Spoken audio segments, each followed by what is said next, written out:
গাজন প্রক্রিয়া মানে ফার্মেন্টেশন শতাব্দীর পর শতাব্দী ধরে এটা ছিল একটা গভীর রহস্য।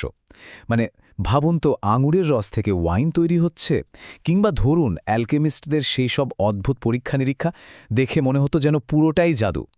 কিন্তু এই যে আপাতদৃষ্টিতে জাদু, এর পেছনের বিজ্ঞানটা আসলে কি ছিল? তো প্রশ্নটা দেখতে খুব সাধারণ হলেও এর উত্তরটা ছিল অনেক গভীর। এই যে গাজন বা ফার্মেন্টেশন, এটা কি শুধুই একটা রাসায়নিক বিক্রিয়া, নাকি এর পেছনে জীবন্ত কোনো কিছু সক্রিয় ভূমিকা আছে? এই একটা সাধারণ প্রশ্নই বিজ্ঞানীদের মধ্যে প্রায় ১০০ বছর ধরে এক বিশাল বিতর্কের জন্ম দিয়েছিল। চলুন এই বিতর্কের একেবারে শুরুতে ফিরে যাই, সময়টা যখন আধুনিক রসায়নের জন্ম হচ্ছে।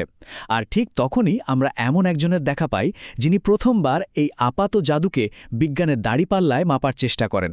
তার কাছে গাজন প্রক্রিয়াটা কোনো রহস্য ছিল না, ছিল একটা সমাধানযোগ্য রাসায়নিক সমীকরণ।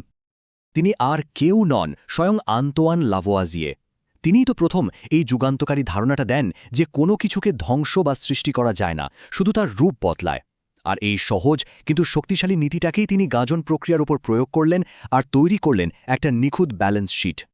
লাভোয়াজিয়ারের সেই বিখ্যাত হিসেবটা ছিল সত্যি অসাধারণ। তিনি দেখালেন যে প্রায় ৯৬ পাউন্ড চিনি গাজন প্রক্রিয়ায় ভাঙার পর যে অ্যালকোহল, কার্বন ডাইঅক্সাইড আর অ্যাসিটিক অ্যাসিড তৈরি হচ্ছে, তাদের মোট ওজনও প্রায় ৯৬ পাউন্ডের কাছাকাছি। মানে ইনপুট আর আউটপুট প্রায় সমান, ভাবা যায়? হঠাৎ করেই বহু যুগের এক রহস্যময় প্রক্রিয়া যেন একটা সমাধানযোগ্য গাণিতিক সমস্যায় পরিণত হল। আচ্ছা, লাভোয়াজিয়ার তো দেখালেন কি ঘটছে, কিন্তু কেন বা কার জন্য ঘটছে সেই আসল প্রশ্নের উত্তরটা তখনও মেলেনি। আর ঠিক এখানেই শুরু হল বিজ্ঞানের ইতিহাসের অন্যতম সেরা এক বিতর্ক, জীবন বনাম রসায়ন। মানে কোন শক্তি এই রাসায়নিক পরিবর্তনটা ঘটাচ্ছে? তো দুটো দল একেবারে ভাগ হয়ে গেল। একদিকে টিম লাইফ, তাদের কথা খুব সহজ, গাজন প্রক্রিয়াটা চালায় ইস্ট নামের জীবন্ত কোষ, এটা তাদের জীবন প্রক্রিয়ারই একটা অংশ। অন্যদিকে টিম কেমিস্ট্রি, আর এর নেতৃত্বে ছিলেন সে সময়ের এক মহাতারকা রসায়নবিদ জাস্টিস ফন লিবিক। তাদের মতে এটা জীবন্ত কিছুর কাজ নয়, বরং পুরোটাই একটা রাসায়নিক বিক্রিয়া, যা একটা পচনশীল পদার্থ থেকে ভাইব্রেশনের মতো ছড়িয়ে পড়ে। টিম লাইফের বিজ্ঞানীরা তাদের আবিষ্কার নিয়ে এতটাই আত্মবিশ্বাসী ছিলেন যে তারা প্রায় ঘোষণাই করে দিয়েছিলেন যে বিতর্ক শেষ। একটা উদাহরণ দিই। ১৮৩৭ সালে ফ্রিডরিখ কুর্চিং মাইক্রোস্কোপের নিচে জীবন্ত ইস্ট কোষ দেখে এতটাই নিশ্চিত হলেন যে তিনি বললেন, রসায়নবিদদের এখন উচিত ইস্টকে রাসায়নিক পদার্থের তালিকা থেকে বাদ দিয়ে দেওয়া, কারণ এটা কোনো যৌগ নয়, এটা একটা জীবন্ত সত্তা। কিন্তু টিম কেমিস্ট্রি, বিশেষ করে লিবিগ, এই নতুন তত্ত্বকে স্রেফ বিদ্রূপ আর উপহাস করে উড়িয়ে দিলেন। তিনি আর তার সহকর্মী ভোলা মিলে একটা প্রথম সারির জার্নালে একটা ব্যঙ্গাত্মক লেখা ছাপালেন। সেখানে তারা ইস্টকে একটা ক্ষুদ্র প্রাণী হিসাবে বর্ণনা করেন, যার নাকি মুখ আছে, পাকস্থলী আছে এবং সে চিনি খেয়ে অ্যালকোহল আর কার্বন ডাইঅক্সাইড ত্যাগ করে। মানে পুরোটাই মজাক।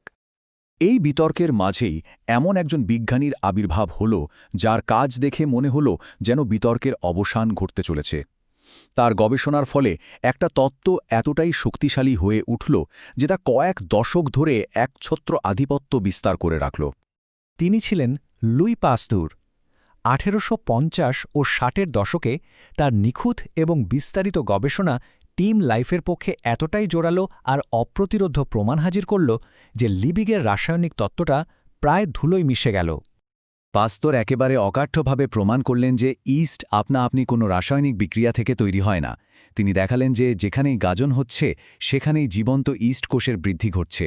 তার প্রত্যেকটা পরীক্ষা একটাই সিদ্ধান্তের দিকে নির্দেশ করছিল, আর তিনি সেই সিদ্ধান্তটি একটি শক্তিশালী বাক্যে প্রতিষ্ঠা করলেন: জীবন ছাড়া গাজন সম্ভব নয়। এই কথাটা বিজ্ঞানের জগতে প্রায় একটা ধর্মীয় আদেশের মতোই হয়ে দাঁড়াল। পাস্তুরের তত্ত্ব এতটাই প্রভাবশালী ছিল যে পরের ৫০ বছর ধরে বিজ্ঞানীরা বারবার চেষ্টা করেও ইস্ট কোষ থেকে তার গাজন করার ক্ষমতাকে আলাদা করতে পারেননি। ভাবুন, ইস্টকে ঘণ্টার পর ঘণ্টা ধরে পেশা হয়েছে, বিভিন্ন রাসায়নিক দিয়ে তার ভেতরের রস বের করার চেষ্টা হয়েছে, কিন্তু ফলাফল প্রতিবারই একই, ব্যর্থতা। মৃত কোষ কোনো কাজই করছিল না। মনে হচ্ছিল পাস্তুরই চূড়ান্ত সত্যিটা বলে গেছেন। কিন্তু বিজ্ঞানের গল্পে তো সবসময়ই একটা অপ্রত্যাশিত মোড় থাকে, তাই না? একটা দীর্ঘ সময় ধরে যা অসম্ভব বলে মনে হচ্ছিল, সেটাই এবার সম্ভব হতে চলেছিল এক প্রায় আকস্মিক আবিষ্কারের মাধ্যমে। কয়েক দশক ধরে তো একটাই উত্তর সবার কাছে পরিষ্কার ছিল: জীবন নেই, তো গাজনও নেই। এই ধারণাটা বিজ্ঞানের জগতে পাথরের মতো শক্ত হয়ে গেঁথে গিয়েছিল। যতক্ষণ না সালটা এলো 1897, আর এই একটা বছরই বিজ্ঞানের সেই প্রতিষ্ঠিত ধারণাকে একেবারে নাড়িয়ে দিয়ে গেল। এডওয়ার্ড বোকনার নামের এক বিজ্ঞানী, তিনি আসলে সম্পূর্ণ অন্য একটা কাজের জন্য ইস্ট কোষ পিষে তার থেকে রস বের করার চেষ্টা করছিলেন। কিন্তু তিনি অবাক হয়ে লক্ষ্য করলেন যে সেই মৃত কোষবিহীন ইস্ট জুস বা রসও দিব্যি চিনিকে ভেঙে অ্যালকোহল আর কার্বন ডাইঅক্সাইডে পরিণত করতে পারছে।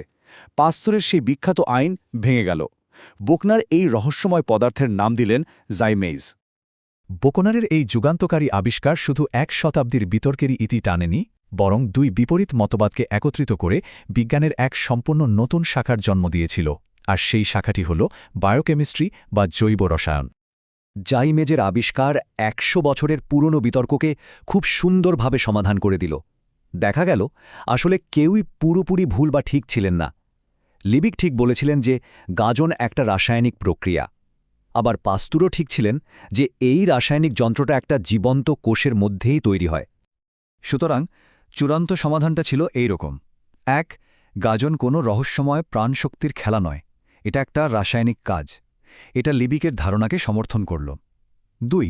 এই রাসায়নিক কাজটা যে পদার্থটি করে, মানে এনজাইম, সেটা জীবন্ত ইস্ট কোষের মধ্যেই তৈরি হয়। এটা পাস্তুরের পর্যবেক্ষণকে সঠিক প্রমাণ করল।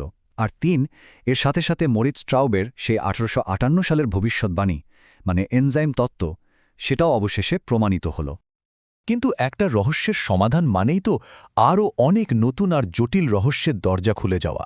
বিজ্ঞানীরা শীঘ্রই বুঝতে পারলেন যে কোষের ভেতরের কার্যকলাপ আসলে অনেক বেশি জটিল। শুধু জাইমেজ নামের এনজাইমটি নয়, এর সাথে কাজ করে কোএনজাইম নামের এক সহায়ক অণু, আর ফসফেটের মতো জরুরি রাসায়নিক উপাদানও। বলা যায় জৈব রসায়নের এক নতুন, গভীর এবং রোমাঞ্চকর দিগন্ত খুলে গেল। বোকনার তো কোষের ভেতরের রাসায়নিক কলকবজাগুলোকে আমাদের সামনে মেলে ধরেছিলেন। এটা আমাদের একটা গভীর প্রশ্নের দিকে ঠেলে দেয়। জীবনের আর কোন কোন রহস্যময় প্রক্রিয়াগুলো আসলে শুধুই জটিল রসায়ন, যা আমরা এখনও পুরোপুরি বুঝে উঠতে পারিনি?